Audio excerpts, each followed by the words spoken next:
Hi Gemini, welcome po sa ating channel. At ito ay inyong Monthly Gabay Tarot reading for your first half of December. December 1 to 15, 2024 for your career and money.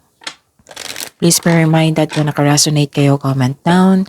Kung hindi kayo naka-resonate, ibigay niyo po sa iba kasi general reading po ito.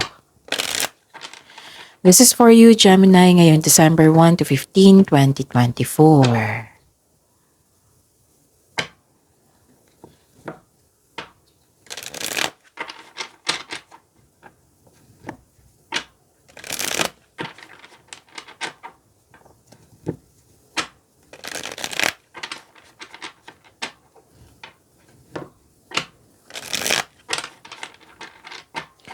This is for you, Gemini, for your career and money, December 1 to 15, 2024. Maraming salamat po sa inyong patuloy na suporta at maraming salamat din po sa mga hindi nag-skip ng ads. Gamitin ang reading na ito bilang gabay lamang sa mga hindi pa nag-subscribe. Subscribe na po kayo at click bell notification para malaman nyo na may bago tayong video. Para sa mga gustong magpa-reading po, may lumabas dyan sa screen nyo ngayon. Panoorin nyo po at sundin ang instruction. Calling the attention sa mga suki ko dito na Gemini. Open na po ang inyong Monthly Gabay Tarot reading for December 2024. May 6 months from now reading tayo at love life reading po. So message me Gemini for schedule. Maraming salamat po.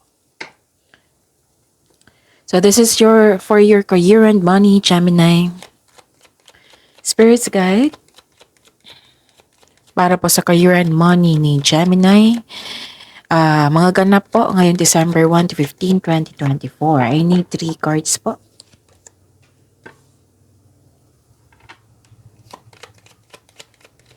Career and money ni Gemini, December 1 to 15, 2024.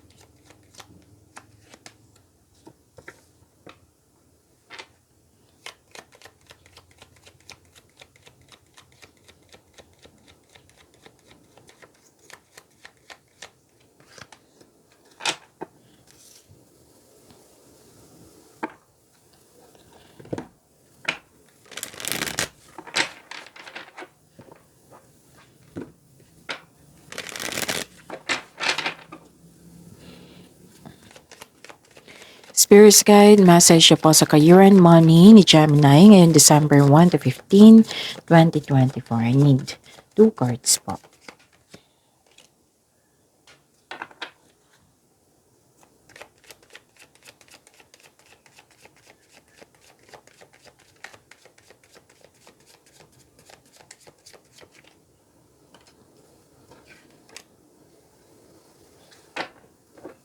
Okay. Gemini, ngayong December 1 to 15, 2024. May dumating na opportunities na kailangan yung pag-isipan ng mabuti, kailangan yung pumili.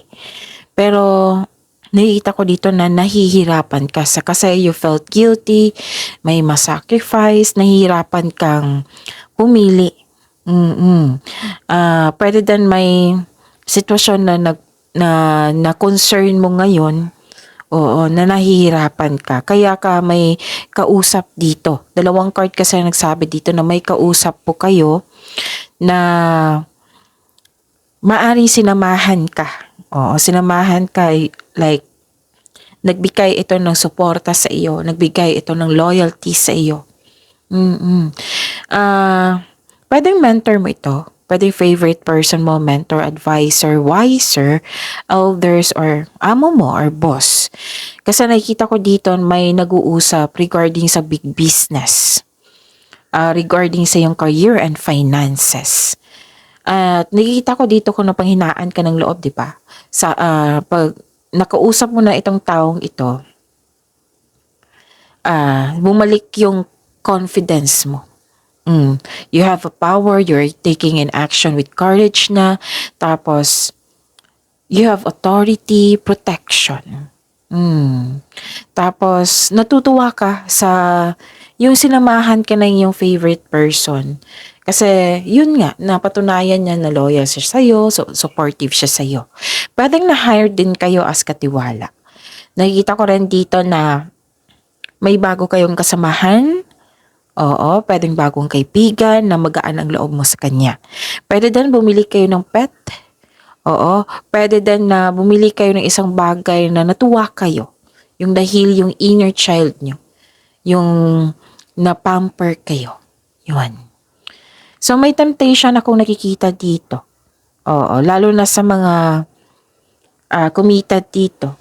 Alamin nyo rin na kung may committed ba yung tao yun or totoo ba siyang single. Kasi nakikita ko dito na may love affair dyan sa negosyo mo ba, sa trabaho mo. So beware love affairs at work, rarely and well. Don't lose your mind. So alamin nyo muna, okay? Alamin nyo muna na kung totoong single yan. Kung committed kayo, umiwas na lang po kung pwede kasi sakit yan sa ulo. Okay? So yun. And power. Oh, may nasabi ako kanina dito, 'di ba, na power na bumalik yung power mo, yung ang lakas mo eh. Ang lakas tapos matatag na kayo. You have the power to take control of your life, career, and finances. Focus on your needs. Kasi don't lose your mind ang sabi dito eh. Kasi baka madistract ka sa buhay ng pag-ibig na andyan na parati mong nakikita, nararamdaman, ganon. Tapos ang sabi kasi dito, focus on your needs. So yun, pagbalanse ay kailangan dito. Spirits Guide, ano po yung energy sa career and money ni Gemini ngayong December 1 to 15, 2024.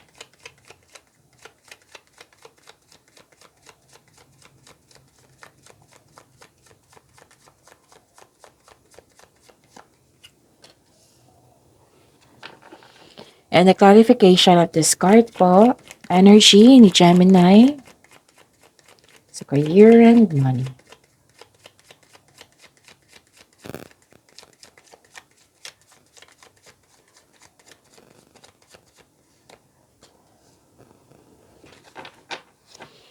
Okay. Remember, Gemini, at the end of the day, alam mo na ikaw lang taong may kakayahan at responsable na gumawa ng sarili mong katotohanan at kinabukasan. Okay? Makinig po daw kayo sa inyong intuition. Kung hindi nyo pa alam kung paano mag-connect sa intuition, i-search nyo po sa Google. Kasi maraming pong paraan yan. Sa intuition pala, siya po yung magsasabi kung sino yung hindi totoo sa inyo. Kung may nangyari na hindi mo pa alam na kailangan mong malaman, pwede din na siya yung magsasabi sa inyo kung ano yung next action mo patungo sa right path. Yes, siya yung magtuturo yung right path patungo sa success. Okay? Stop overthinking. Kaya ka nahihirapan dito sa oracle card nyo, 'di ba? Sabi ko kanina na nahihirapan kayo. So stop overthinking. Kahit overanalyzing 'yan kasi over is nakakasama na 'yan sa iyo. Magkaroon ng tiwala sa inyong sarili. Manindigan. Baka pumipili kayo ng yung sabi dito na opportunities, pumipili kayo, like for example, nag-iisip kayo 8 a.m. hanggang 8 p.m. ng gabi, hindi pa kayo nakapili. So don't hesitate too long. Kasi malilito ka talaga niyan. So set a time, tapos hindi pa makapag-decide, then next day na naman. Yung make it balance. Focus on your needs. Okay? So, alam niyo naman, nakakasama yan sa inyong pag-sobra na. So, how to stop overthinking? Give solution. Kung hindi pa kaya, change the channel. Then, i-search nyo rin yung yung mindfulness skills and time for reflection. Nakakatulong yan sila to stop overthinking. Maniwala po sa inyong sarili. Be confident po. Okay? Magtiwala din sa inyong talino. Kasi matalino kayong Gemini. May nangyari po daw na in-ignore nyo. It might be busy kayo, may dahilan kayo. So, give attention. Okay? So, yon. Ano pa? Nakikita ko rin dito na nagkaroon po nagmuni-muni kayo. Nag-iisip ng mga plano, pangarap sa buhay. Nag-iisip ka ng mga desires sa buhay. Marami kayong ideas. Actually, ideas is a blessing po eh. Ideas, andyan na lahat. Magkakaroon ka ng solusyon, magkakaroon ng sagot sa inyong mga katanungan. Ideas para magkaroon ka ng growth and expansion. It might be hiniling mo. Nag-pray kayo, naghingi kayo kay God na God for growth po and expansion po. So, miligyan kayo ng blessings which is ideas para pagyamanin, para bigyan ng aksyon. Yung lagi kong sinasabi sa inyo na nasa Diyos ang awa, nasa tao ang gawa. So, give action. Okay? Marami kayong ideas na iniisip, inspired kayo ngayon, nagpaplano kayong ng dagdag investment para magkaroon ng financial growth. Mas lumaki ang pangarap mo. Kaya nagpaplano ka ng karagdagang investment. Nagpaplano din kayong mag-level up, pinagigihan mo pa yung trabaho mo para magkaroon ng promotion. Spirits Guide, possible blessings na ma-receive ni Gemini sa career and money nila ngayong December 1 to 15, 2024.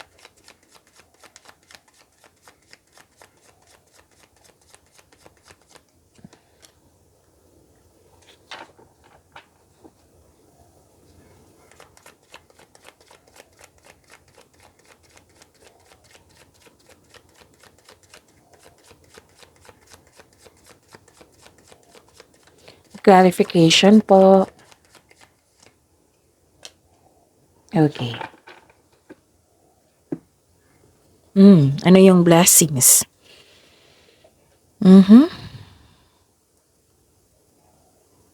Okay. Nakikita ko dito yung may nagbigay ng tulong or kayo ang nag-extend ng tulong. May nagbigay ng tulong para maabot yung matupad yung layunin mo sa buhay. Katulad ng sinabi dito sa oracle nyo na may nagbigay ng suporta, loyalty, para ma-inspired kayo lalo. Okay?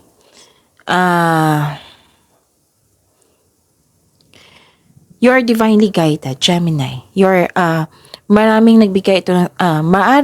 nagbigay ito ng sign sa pamagitan ng isang tao or kaibigan na maaring makatulong sa struggle mo ngayon. Kaya have patience as the universe goes to work to bring your desires into reality. So seek balance and create a calm atmosphere. You are guided to find peace. May mga masungit ka or makukulit kang customer, kliyente, kasamahan, or sensitive na binigyan mo ng mahabang pasensya. Binigyan mo ng pag-intindi. Kasi nakita ko dito marami kayong gawain. Pwedeng sunod-sunod yung mga customer mo, yung proyekto, yung demands, yung kliyente, ganon. So, yun. Siguro maraming nagtatanong. Kasi nakita ko dito na may makulit, masungit, sensitive. So, binigyan mo na siya ng pasensya. Itong pagkakaroon ng demands, customer, kliyente, marami to eh. So, magiging busy kayo. Magbibigay ito ng financial growth sa iyo. Wag lang po daw kayo magpa-distract sa disconnection sa isang tao. Okay? Kasi may disconnection dito eh. Baka ma-distract kayo. Wag lang po daw kayo ma-distract. Okay? And kasi may changes na nangyari. And I consider this as new beginning. May nangyari po daw sa nakaraan. Nag-look back daw kayo. Oo. So ang sabi ng card dito, try to look at what you need now. In the present, pagyamanin nyo para may makukuha tayo na better outcome sa future. You are guided to find peace. So, positive affirmation, positivity po. Yan, dyan tayo mag-focus. Okay? You're guided to find peace. You're divinely guided po. Marami kayong ginagawa. Pwedeng travel din ito. Okay? Yun. Ano pa? Nakikita ko dito na may celebration togetherness kasi may tagumpay. Celebrating with good friends or family is what you need most right now. May ganap na groupings or collaboration sa trabaho mo or negosyo. Itong mga taong to ay buong suporta sa iyo. Grupo ng tao to ha, maraming nag-support sa iyo. Kasi malaki ang tiwala nila sa iyo. Pwede magkakaroon ng company outing or outing. Or lalabas lang kayo para kumain. May pagdiriwang dito na pwedeng ukol ito sa iyo. So spend time and celebrate by people who uplift and inspires you. Okay, so this is also means a stress reliever. May tagumpay, may natapos. And dalawang card na po nagsabi dito na sobrang busy nyo. So be ready. Okay? Pero tutulungan ka ng mga taong ito. Kasi tatlong card na po nagsabi dito na may suporta. Tutulungan ka para di ba sabi ng card nyo dito na tutulungan ka ng isang taong ito, pinadala siya ni God sa iyo para tulungan ka sa mga ginagawa mo ngayon. At nagkaroon ng tagumpay. Wow, ang ganda. So yun. Spirit's Guide, challenges na ma-overcome sa career and money ni Gemini ngayong December 1 to 15, 2024.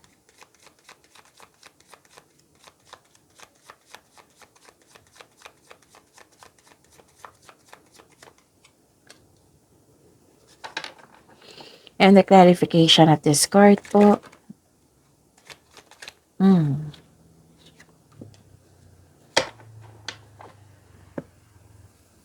Maraming salamat po sa patuloy na tiwala sa suporta sa ating channel.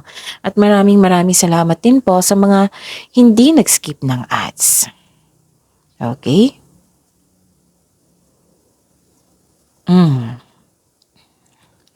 Wow. Ang ganda. So after nitong busy kayo, di ba? Magkakaroon ng growth. Tinulungan ka rin. Nakikita ko dito na long-term abundance and steady progress. Sa mga nag-invest po na mukhang nagkaroon ng mabagal na resulta, sabi po ng card, maging mapagpasensya. Ito ay magbubunga ng masaganang resulta kung hayaan mo lang itong magbunga. Continue to take steady action on your goals while remaining patient and realistic about your expectations. Okay? Sa mga nag-invest dyan, sa mga, yung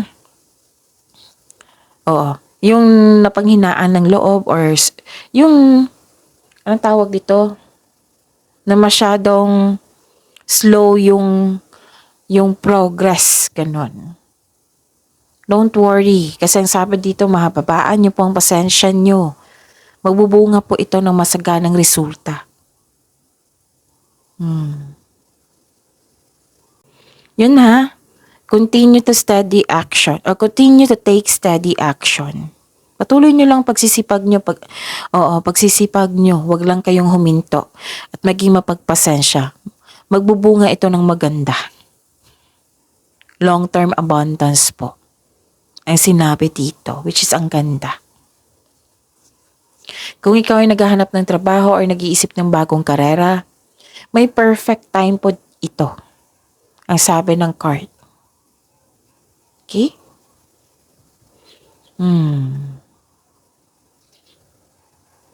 Okay. Mag-build po daw kayo ng konkretong plano para maiwasan niyo po daw yung pagka-burnout. Diba, busy kayo dito, sabi ng dalawang card. So, time management po ay kailangan. Okay? You are into sa pagsisikap sa araw-araw para magkaroon ng pagbubunga ng pinakamatagal at makabuluhang resulta. Ayaw nyo ng shortcut. Yung ayaw nyo ng shortcut sa, yung mabilisang pagyaman. Ayaw nyo ng shortcut. Gusto nyo yung pinagsikapan nyo talaga. So, wow. Claim nyo tong long-term abundance na ito. Mag-ingat lang kayo. Okay. Mag-ingat lang kayo ha kasi may nakita kong deception or panilin lang ng isang tao. Okay?